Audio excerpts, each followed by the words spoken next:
Voilà, notre musée a acheté ce tableau en 1875. C'est assez exceptionnel, c'est l'année de la peinture.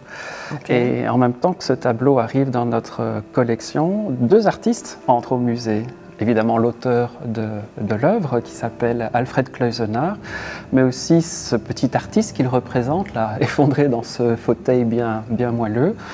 Il tient de quoi dessiner et son dessin l'agit au bas du fauteuil.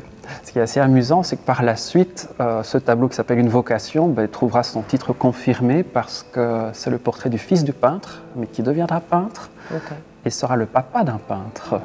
Il y a un héritage culturel, ce qu'on appelle un patrimoine culturel. Devant quelque chose comme ça, on a l'impression alors d'un fil toujours le même. Il y a donc une logique sociale.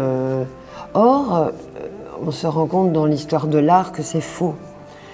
Mais par contre, que c'est absolument nécessaire que pour ceux et celles qui n'ont pas ce patrimoine culturel, l'enseignement, la transmission, la rencontre puissent jouer le rôle de cet héritage qui n'est pas donné à tous. Ce que dit aussi le tableau, c'est que la culture, c'est une éducation.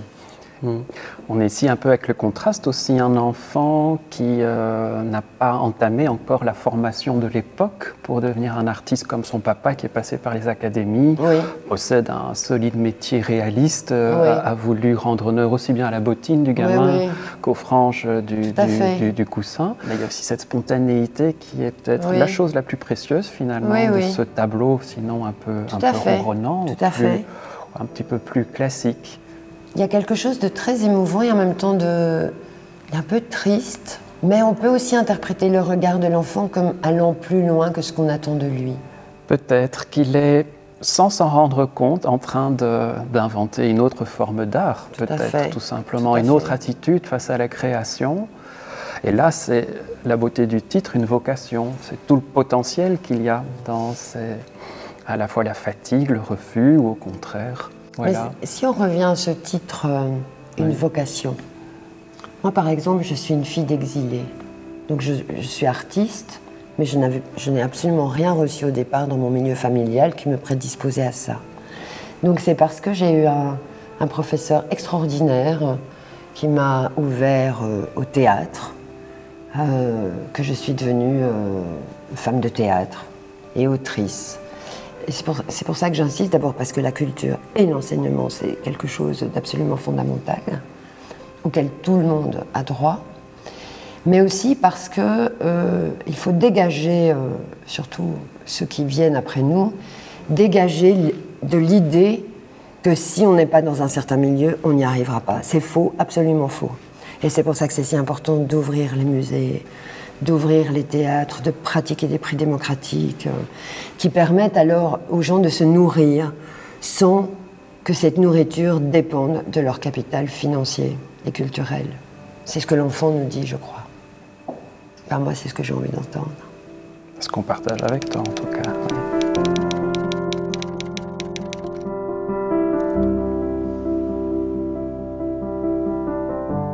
Regarde Myriam, on est en train d'observer ici une œuvre d'art assez étonnante, un artiste vivant, c'est rare finalement au musée, Wim Delvoye. Bon, il est né en 1965, mais je pensais à une autre époque en découvrant ici cette œuvre qui s'appelle Cabinet. Un musée est souvent comme une espèce d'accumulation de collections, et là on a une sorte de collection dans la collection, et c'est toujours fascinant de voir alors la réaction et la surprise de certains dans se rapprochant de découvrir en fait que les vases et les assiettes qui de loin sont tellement et typiquement hollandais dans ce meuble qui évoque aussi la Hollande, disons 17e, 18e siècle, de découvrir en fait quelque chose de tout à fait autre. Mais tu as reconnu, hein?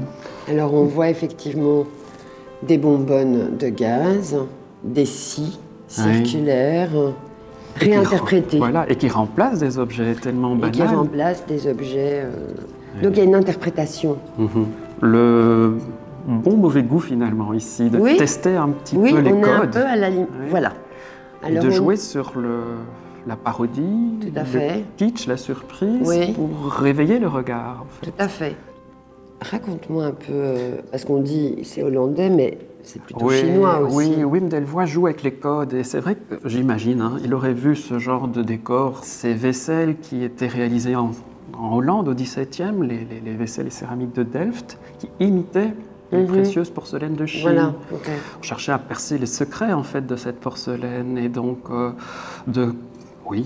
répliquer en fait ces décors floraux, bleus sur fond blanc. Mais il y a aussi le fait que c'est un objet transformé, banal. Et ça aussi, c'est... Et moi, j'aime beaucoup cette idée que peut-être il avait ça autour de lui dans son enfance, parce que finalement, un artiste, c'est de ça qu'il se sert. Et au fond, c'est ça qu'on doit transmettre par la culture. C'est pas une fabrication, ça part d'émotions, ça part de son travail d'artiste. Tout d'un coup, c'est ça qui remonte et c'est ça qui réinterprète.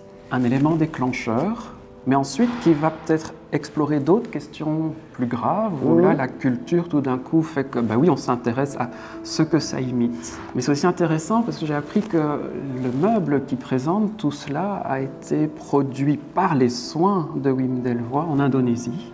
Okay. Et les codes culturels ici sont européens, mais interprétés par les artisans dans un bois qui est le teck, un bois tropical, qui est assez résistant. Ce que ça dit aussi, c'est qu'il n'y a pas cette fixité imaginaire qu'il y aurait, donc l'art occidental, l'art oriental, mais qu'en fait on est devant un monde, inexorablement, les choses sont plus étanches. Non. Imbriquées, liées. Elles sont imbriquées, elles sont liées. Il n'y a pas un art occidental, il n'y a pas un art oriental. Enfin si, il y en a deux et ils peuvent se connecter. Et quelle que soit l'idée répandue, hélas aujourd'hui, qu'il faudrait cloisonner, il faudrait retrouver des origines, au fond, le monde nous dit que ce mouvement est inexorable.